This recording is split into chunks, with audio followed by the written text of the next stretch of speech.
I'm Courtney Barnes, and right now, I'm watching the fallout crash over my family like a wave they never saw coming. Their voices blur into the same frantic noise. Accusations, panic, disbelief, all circling back to me. The daughter they swore would never amount to anything, the sister they assumed would always stay quiet. But none of this is sudden. None of it is random. This moment, this unraveling, started long before anyone realized. It started with a number that wasn't just unfair, but deliberate. A number meant to push me out, to remind me of my place, to make sure I understood exactly who held the power. It started with someone who believed control was permanent, who thought raising the stakes would keep me trapped. Someone who had been tightening the grip for years without expecting resistance. They thought I'd fold the way I always pretended to. They thought I'd take the hit, swallow the humiliation, and disappear like an afterthought. They didn't understand what had been building in the quiet, the calculation, the preparation, the truth waiting under everything they mocked. Standing here now, watching the consequences ignite around them, I can feel the exact moment the story changed. The exact moment their certainty cracked. They still think they know what this is about. They think it's just the rent, just a disagreement, just another family argument spiraling out of control. They're wrong. What happened that night didn't happen because of the number they threw at me. It happened because they forgot who I'd become while they weren't paying attention. And if they're shocked now, they have no idea what's coming next. CTA. Before I dive into what was said that night and what followed after I walked away, tell me, what time is it where you are, and where are you watching from? I want to see how far this story reaches. A quieter memory pushes forward, as if my mind knows exactly where the unraveling truly began. I grew up inside a house where certainty had already been assigned. One daughter built to shine, one daughter meant to orbit around her. Monica Barnes stepped into that role long before either of us understood what it meant. I remember the way her confidence filled every corner, how she carried herself like someone waiting to be applauded, how every room adjusted to her presence. I learned early that I was expected to adjust too. I didn't resent her then. I didn't have the language for resentment. What I had was a steady awareness, an understanding that attention naturally tilted toward Monica, and whatever remained would eventually reach me. People around us responded to her with ease, as if admiration was simply the correct reaction. I stayed in the background because that space seemed already prepared for me, quiet and predictable. There were days when she moved through the house with a rhythm I envied, certain of her place in the world. I watched her collect approval with no hesitation. I watched her take on responsibilities that seemed designed for her strengths. I watched how effortlessly she fit into expectations. I learned to keep my head down, convinced my presence needed to be small to avoid disrupting the balance we were told to maintain. While she thrived in competitions, clubs, and celebrations, I built a private world no one cared to enter. Numbers steadied me. Patterns made sense. Quiet tasks, projects that absorbed my focus, were where I felt myself open instead of shrink. But none of it carried weight in the hierarchy forming around us. Every unspoken comparison drew the line deeper. One daughter destined for admiration, one destined to comply. I adapted without protest, moving along the edges of family conversations, waiting for moments that rarely came. When I worked on anything, I carried the sense that it belonged behind closed doors.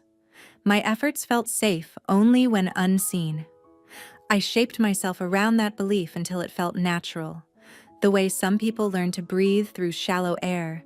Growing older didn't shift the dynamic. If anything, it sharpened it. Monica's success seemed to accelerate with time, widening the distance between us in ways I never questioned.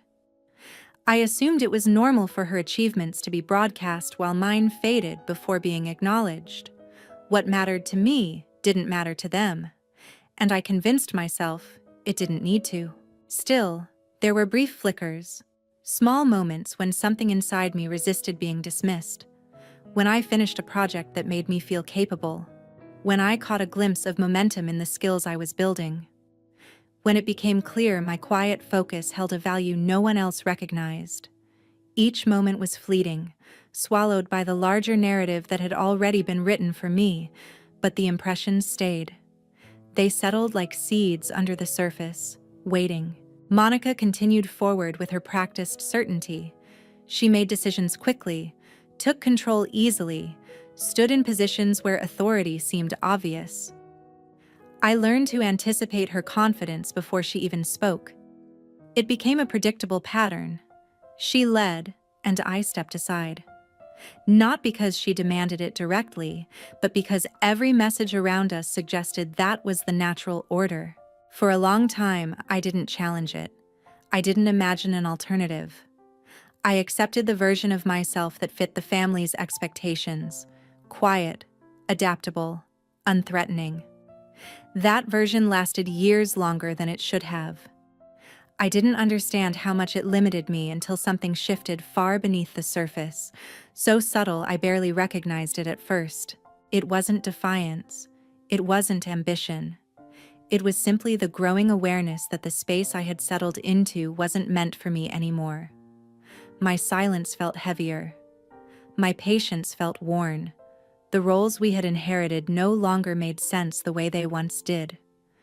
And in that slow unraveling, a quiet understanding formed. Stepping aside had never protected me. It had only taught everyone else to assume I would. That realization didn't erupt. It spread slowly, the way a shadow lengthens across the ground when the sun moves without anyone noticing. By the time I recognized it fully, the foundation under our roles had already shifted. Something in me had begun to ask a different question, one I wasn't ready to speak aloud but could no longer ignore. A gentler shift in my memory brings me to the person who altered the direction of my life without ever demanding anything from me. My Aunt Elaine Foster carried an ease that felt foreign compared to the tension at home. She moved through her days with a quiet steadiness, as if she had already survived enough storms to understand what deserved her energy and what didn't. I was drawn to that steadiness long before I understood why. Whenever I stepped into her presence, something inside me relaxed. Not because she tried to comfort me, but because she didn't require anything from me at all. Elaine noticed things without announcing it. She paid attention to the small shifts most people overlooked: habits, patterns, the way someone held themselves when they thought no one was watching. I didn't have to explain the silence I lived in. She read it easily, as if it were a language she already spoke. Over time, her townhouse became the one place where my mind felt unguarded, where I didn't have to calculate how much space I was allowed to take. She introduced me to a world I had only brushed the edges of. It began with scattered documents on her coffee table: mortgage statements, depreciation schedules, old closing packets. She would let me leaf through them without comment, trusting I would return whatever I didn't understand. Each page opened a corner of a landscape I hadn't known existed, one built not on approval, but on ownership. She treated information the way other people treated heirlooms, handled with care, shared only when earned. Eventually, she started bringing me along to weekend open houses. Those afternoons felt like stepping into an entirely different life. I watched agents describe future possibilities with practiced optimism, while potential buyers traced the edges of the rooms with a hunger that had nothing to do with decor. Elaine stood quietly in the background, absorbing the mechanics instead of the performance. I followed her lead, noticing the unspoken elements: how prices reflected confidence, how hesitation revealed itself in posture, how control shifted with whoever held the paperwork. She explained concepts slowly, never pushing me toward praise or validation. It wasn't about admiring the properties, it was about understanding the structure beneath the surface. I began to see how ownership shaped decisions, how the person holding the deed always dictated the terms, how authority flowed toward whoever understood the system well enough to navigate it without fear. Something settled in me as those realizations grew. For the first time, my mind felt connected to a path I hadn't known I was allowed to take. Elaine never compared me to anyone. She valued the way I processed information, the way I noticed details that didn't announce themselves. She treated my strengths as practical tools instead of curiosities. That quiet validation reshaped me more than encouragement ever could. It gave me permission to expand, rather than reduce myself to fit whatever space remained. But underneath her calm, I eventually sensed a shift. There were evenings when her energy dropped unexpectedly, when she paused before standing, when she sank into her chair with a tiredness that didn't match the usual rhythm of her days. She didn't explain it, and I didn't press. Still, the change pooled between us, unmistakable and unspoken. One afternoon, she asked me to sit with her at the dining table. The air carried a stillness that warned me something irreversible was unfolding. She placed a folder in front of me, a plain object that suddenly felt heavier than anything it contained. Inside were investment statements stretching back years, evidence of choices she had made long before I was old enough to understand them. She had built a reservoir of stability piece by piece, trusting only herself to maintain it. When she told me it belonged to me now, something inside me staggered. I wasn't prepared for the weight of what she offered. $300,000. The number didn't feel real. It represented decisions made with foresight I hadn't yet earned. She didn't frame it as a reward or an obligation. It was an opportunity, one she believed I would recognize when the time came. Her instructions were simple. Keep it private, use it wisely, and build a life not dictated by anyone else's expectations.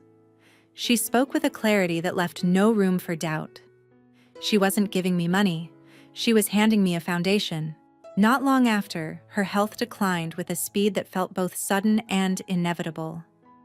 I stayed close, moving through her home with the quiet urgency of someone trying to memorize a place before it disappeared. When she was gone, the silence she left behind was nothing like the silence I had grown up with. This one was shaped by loss, not invisibility. It pressed into me with its own gravity, forcing me to stand in the space she had prepared for me. I didn't know then how far her influence would reach, or how sharply it would contrast with everything waiting for me outside her walls. I only knew that something essential had shifted, and there was no returning to who I had been before. A new shift arrived quietly, marking the point when control in our family rearranged itself without debate. When Monica Barnes stepped into her role as the responsible one, the transition felt almost rehearsed. She carried the confidence of someone who expected doors to open before her, and the world responded accordingly. Becoming a realtor didn't change her, it amplified her. She moved with a polished certainty, speaking as though every decision she made was the natural continuation of an unspoken plan. No one questioned her competence, no one questioned her authority, and soon, the rest of us stopped questioning the way she absorbed responsibility without asking. My move into the duplex happened under the premise of practicality. It was framed as a solution, a manageable place with shared family history, maintained under Monica's guidance. I accepted it because it seemed stable, predictable, and detached from the strain I felt elsewhere. I told myself it would be temporary, a pause while I figured out what came next. I didn't realize how quickly temporary situations could harden into something restrictive. At first, Monica's involvement appeared harmless. She introduced new systems, structured arrangements, detailed schedules. Her language took on a professional crispness, shaping the environment around rules rather than relationships. She treated management as a job rather than a family responsibility, and that distance made it harder to challenge her. I followed the expectations because they seemed reasonable, but each one narrowed the space I believed I occupied freely. Then her approach shifted. The rent she set for my unit exceeded anything typical in the neighborhood. She justified it through market terminology, invoking trends and demand curves as if the numbers validated themselves. The justifications didn't matter as much as the underlying message. She held the authority, and I was expected to comply. The imbalance grew gradually, cloaked in administrative language that pressed against me without ever raising its voice. Monthly reminders became memorized rhythms. Emails arrived with timestamps precise enough to feel intentional. The tone resembled correspondence from a detached property manager rather than a sister. The phrasing was rigid, efficient, stripped of anything resembling consideration. Fees appeared for maintenance I hadn't requested. Charges surfaced for routine wear she insisted fell under my responsibility. When internet access vanished one evening without warning, I recognized the shift for what it was, a method of asserting power through inconvenience. There was no confrontation. There didn't need to be. The message sat beneath every interaction. She controlled the structure, and I occupied it at her discretion. The dynamics of our childhood repeated themselves in a new form, one built on policies instead of comparisons.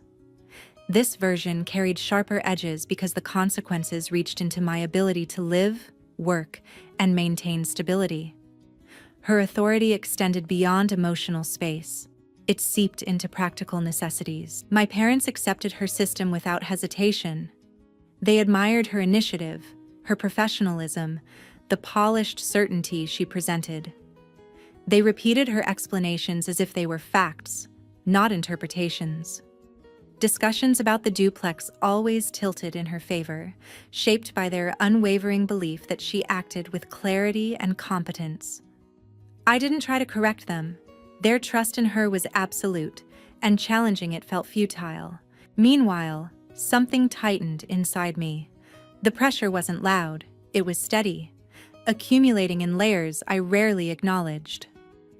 Each decision Monica made carved out another small boundary. Each consequence reminded me how precarious my position had become. I managed my obligations, adjusted my budget, and adapted to the structure she imposed because I had little choice. But a quiet tension built beneath those adjustments, subtle enough to overlook until it became impossible to ignore. I moved through my days with a growing awareness of how dependent I had become on a system that wasn't designed to support me. The duplex, once a temporary refuge, felt increasingly like a framework designed to keep me contained. Monica's efficiency masked a deeper intention, or perhaps an instinct, to maintain control without appearing overt. She didn't need to raise her voice or assert dominance directly. The policies she crafted achieved that on their own. I didn't recognize the accumulation of these moments as a turning point. Not then. I only felt the weight of living within a structure someone else had engineered, one that left little room for autonomy. I lived inside rules I hadn't created, in a home that no longer felt like a place I occupied freely. It would take time before I understood that this stage, this quiet compression, was the beginning of the shift that would eventually reshape everything. A quiet reorientation began when my work life shifted into something more deliberate. Natalia Torres entered my orbit during a period when my days blurred together under the weight of obligations I couldn't fully name. She carried an energy that didn't intrude, but anchored, measured, precise, and entirely unfazed by the uncertainty that often unsettled me. Our conversation started with small frustrations about logistics, timing, projects that refused to cooperate, but gradually opened into something more revealing. She understood patterns instinctively, noting inefficiencies and loopholes with an ease that mirrored the way I read data. In her presence, my thoughts aligned without resistance. Natalia recognized potential before I admitted it existed. She encouraged me to refine the tools I built, small systems that tracked workflow, performance, forecasting, work I created out of necessity rather than ambition. She saw value where I saw survival. Her perspective steadied me, offering clarity where the world around me felt increasingly constricted. When she suggested forming a company, it didn't land as ambition, it landed as inevitability. She framed it as a step toward autonomy, not accomplishment. That distinction mattered more than I realized. Creating Data Horizon LLC felt like opening a locked room inside myself. My skills expanded into structures with definition, purpose, and direction. I funneled the investment Elaine had entrusted to me into the foundation: software, testing, prototypes, small marketing pushes. Each decision felt like honoring a promise I hadn't fully understood when she made it. The company grew quietly, one client at a time, accumulating momentum without drawing attention. It wasn't grand. It wasn't dramatic. It was steady. Something I could build without shrinking to fit anyone's expectations. Our early contracts introduced me to patterns that aligned with my curiosity. I analyzed property management systems, tenant workflows, vacancy algorithms, repair schedules, data that revealed how control operated in residential spaces.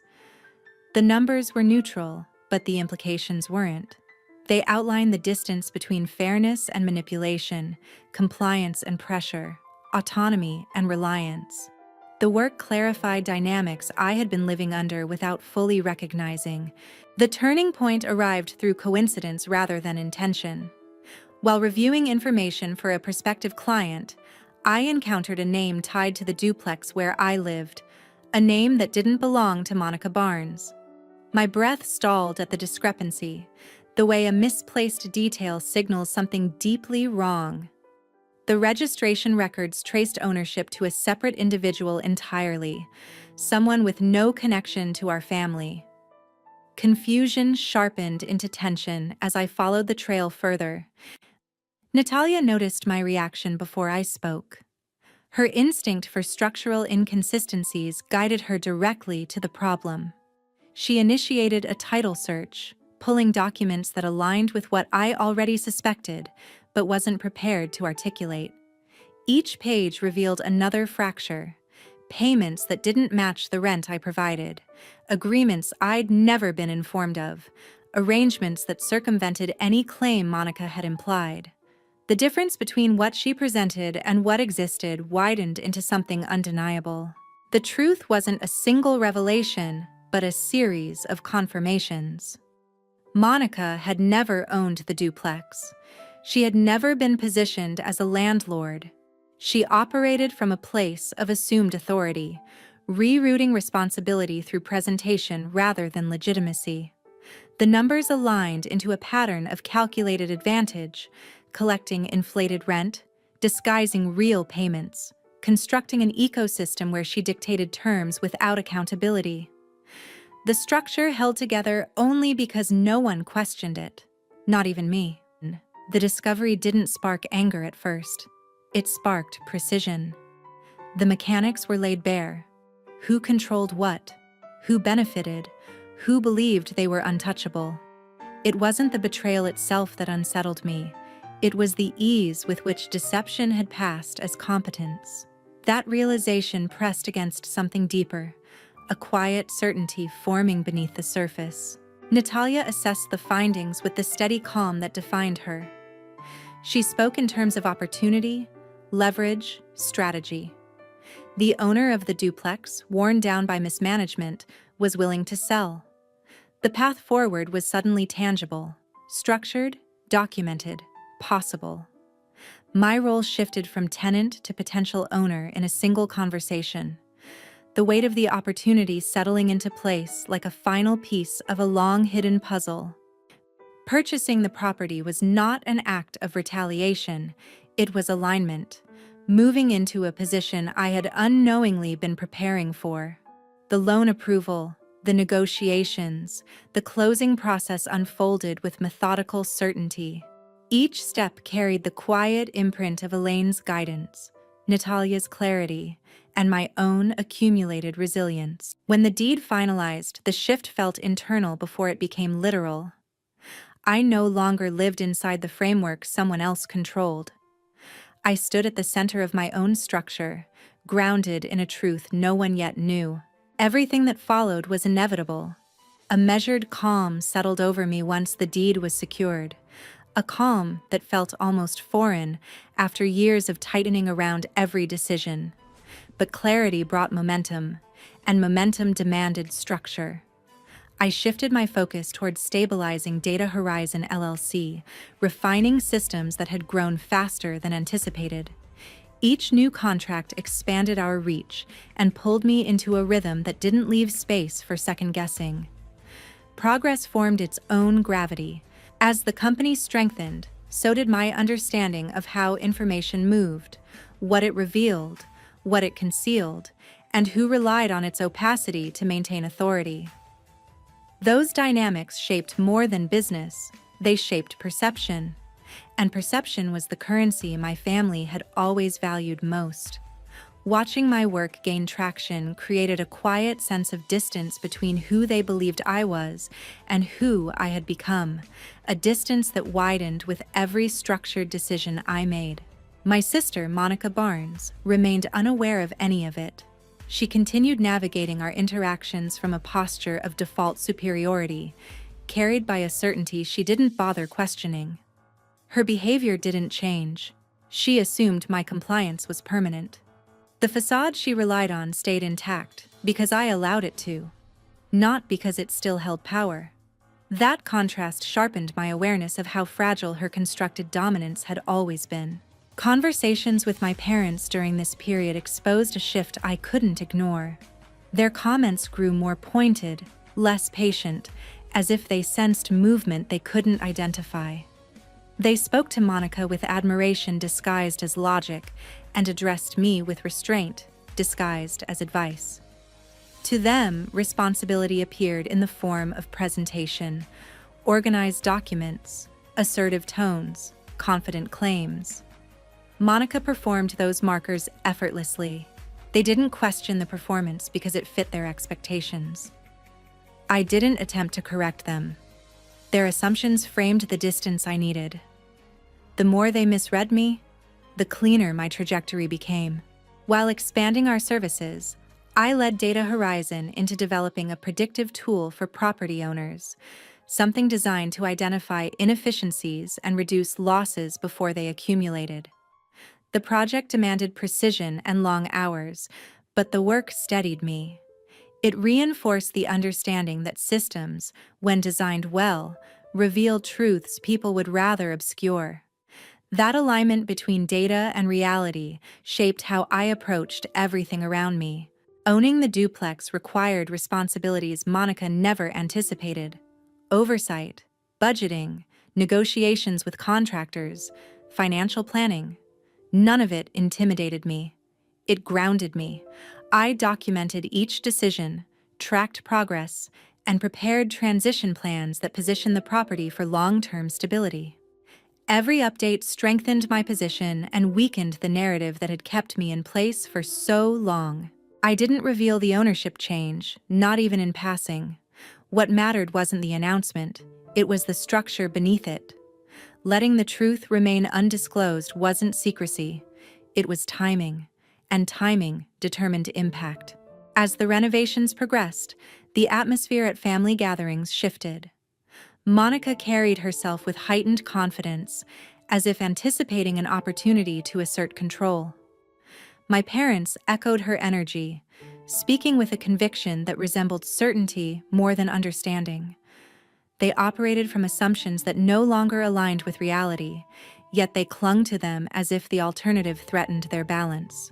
The upcoming annual dinner loomed in the background, a tradition that maintained its place in the calendar even as everything beneath it changed.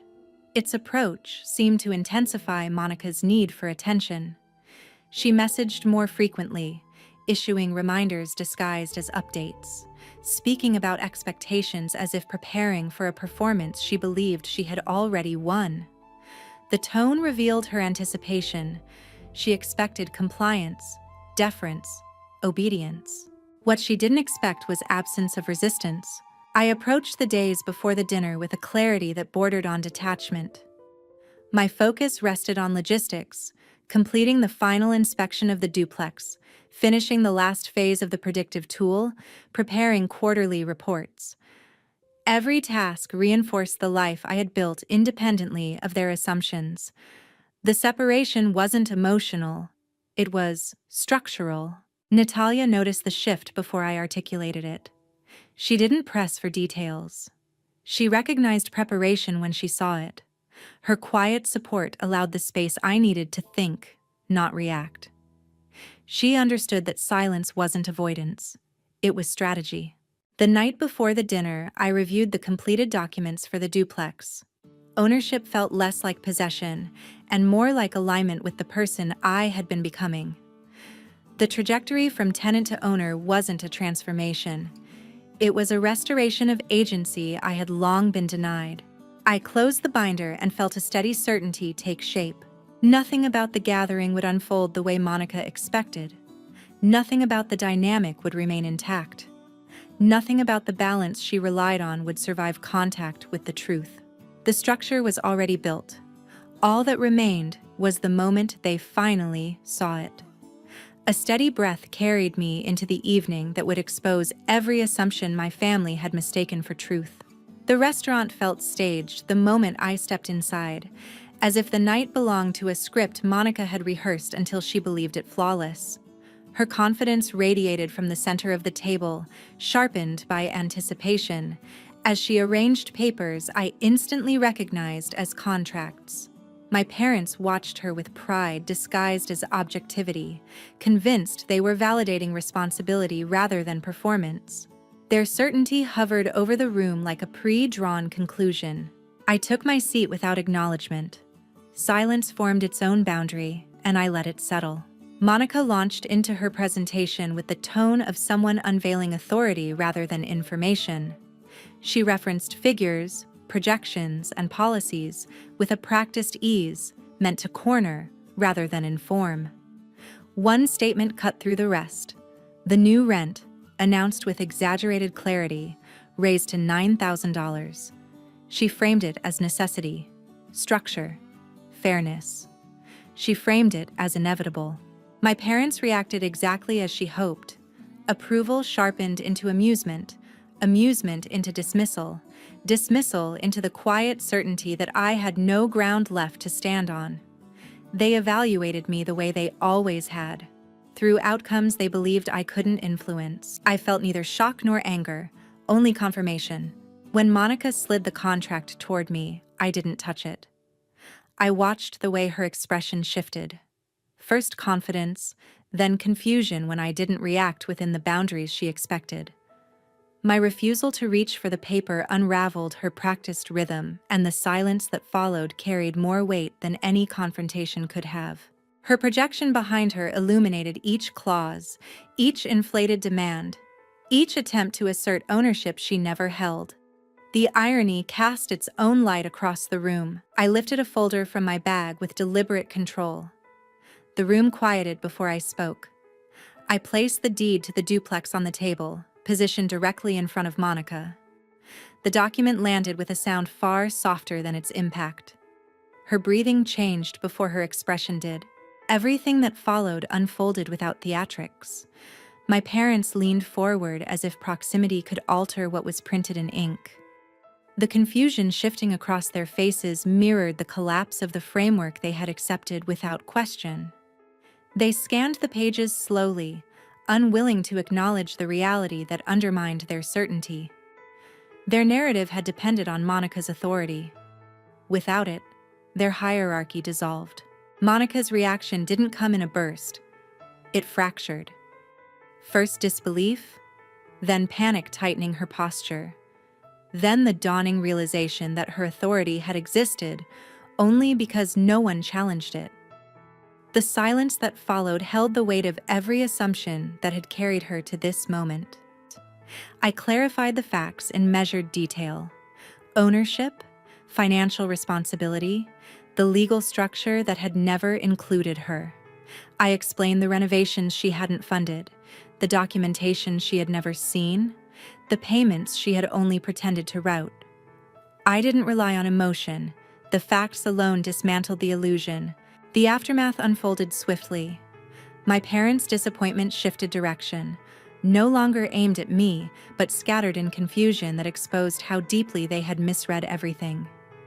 Monica's confidence collapsed inward. For once, she couldn't structure an escape.